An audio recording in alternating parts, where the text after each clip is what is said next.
Welcome back to Speak Smart. Today, we're exploring everyday English conversations for beginners. Let's get started. Let's begin with a simple greeting. For example, you can say, "Hi, how are you?" to start a conversation. That sounds easy enough. I usually say hi, but often forget to add how are you. Adding "how are you" makes it more friendly. It shows that you care about the other person. I see. So, if someone asks me how are you, what's the best way to reply? A common reply is "I'm good, thank you." How about you? This keeps the conversation going. Got it. So, the key is to keep the flow of the conversation smooth and natural. Exactly. Now let's move on to talking about daily activities. What do you usually do in the morning? In the morning, I usually wake up, brush my teeth, and have breakfast. How about you? I do similar things. I also like to take a short walk to start my day with energy. That sounds refreshing. I might try adding a morning walk to my routine. That's a great idea. Small changes in your routine can make a big difference. True. What about during the day? What's a common way to ask someone about their plans? You can simply ask, "What are you up to today?" or "What are your plans for today?" That's useful. And how should I respond if someone asks me the same question? You can say, "I'm going to work," or "I'm meeting a friend," depending on your plans. Got it. And if I don't have specific plans, can I just say, I'm not sure yet? Absolutely. That's a natural way to say it when you're undecided.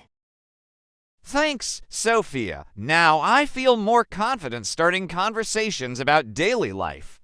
You're welcome. Now let's practice talking about lunch or dinner plans. Sure. How do you usually start a conversation about meals? You can ask, "Have you had lunch yet?" or "What's for dinner tonight?" And if someone asks me, I can reply with not yet or tell them what I'm planning to eat, right? That's perfect.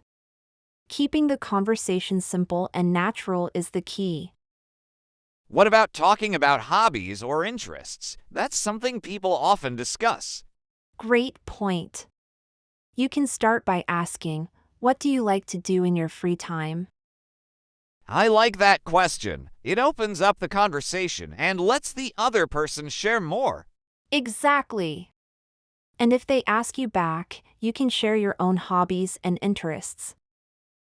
My hobbies are reading and playing the guitar. How about you, Sophia? I love painting and going for long walks in nature. It helps me relax. That sounds wonderful. I'd love to hear more about your paintings sometime. Sure. I'll show you some of my work next time we meet. What's your favorite book? My favorite book is The Alchemist by Paulo Coelho. It's so inspiring. That's a classic. It's great for learning life lessons. I enjoyed reading it too. I feel like sharing hobbies and interests makes conversations more engaging. Absolutely. It's a great way to connect with people and learn something new. Speaking of learning, how can I practice these everyday conversations on my own? You can start by practicing in front of a mirror or recording yourself. It builds confidence. That's a great tip. I could also try speaking with friends or joining a language group. Exactly. The more you practice, the more natural your conversations will become. What about watching English shows or movies? Does that help improve conversations? Definitely. Watching shows helps you learn how native speakers talk in everyday life. That's true. I've noticed they use a lot of phrases and idioms I don't know yet. Don't worry about that. Focus on understanding the context, and you'll pick up the meaning over time. That makes sense. I'll start with simple shows and work my way up to more complex ones. That's a smart approach. Also, try turning on subtitles to help you understand better. Great advice. I'll combine watching shows with practicing conversations in real life. That's the perfect balance. Learning a language is about consistency and practice. Thanks, Sophia. I already feel more confident about trying everyday conversations. You're doing great, James. Remember, making mistakes is part of the learning process. That's encouraging to hear. I'll keep practicing and learning step by step. That's the spirit. Every small step takes you closer to fluency in English. I'll also make a habit of writing down new words and phrases I hear during conversations. That's an excellent habit. Reviewing your notes will help you remember them better. What if I'm stuck and don't know how to say something during a conversation? Just stay calm and use simple words to explain what you mean. People will understand. That's reassuring. I guess most people are patient when they see you're trying. Exactly. They appreciate the effort, and many will even help you find the right words.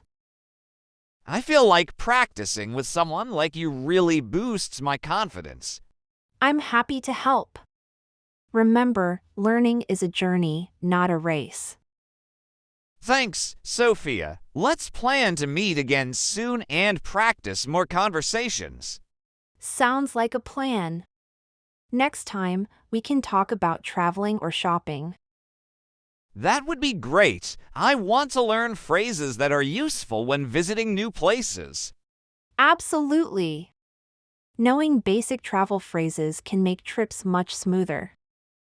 I'll start preparing for our next session by watching some travel videos in English. Great idea. Let me know if you come across any questions or phrases you want to practice. Will do. Thank you so much for your time today, Sophia. This was really helpful. My pleasure, James. Keep practicing and don't hesitate to reach out if you need help. I will. You've made learning English feel a lot more manageable and fun. I'm so glad to hear that. Let's keep up the good work together. Deal. I'll see you next time with more enthusiasm and questions to discuss. Thank you for watching this episode of Speak Smart. Don't forget to like, subscribe, and share your thoughts in the comments. Keep practicing, and we'll see you in the next episode.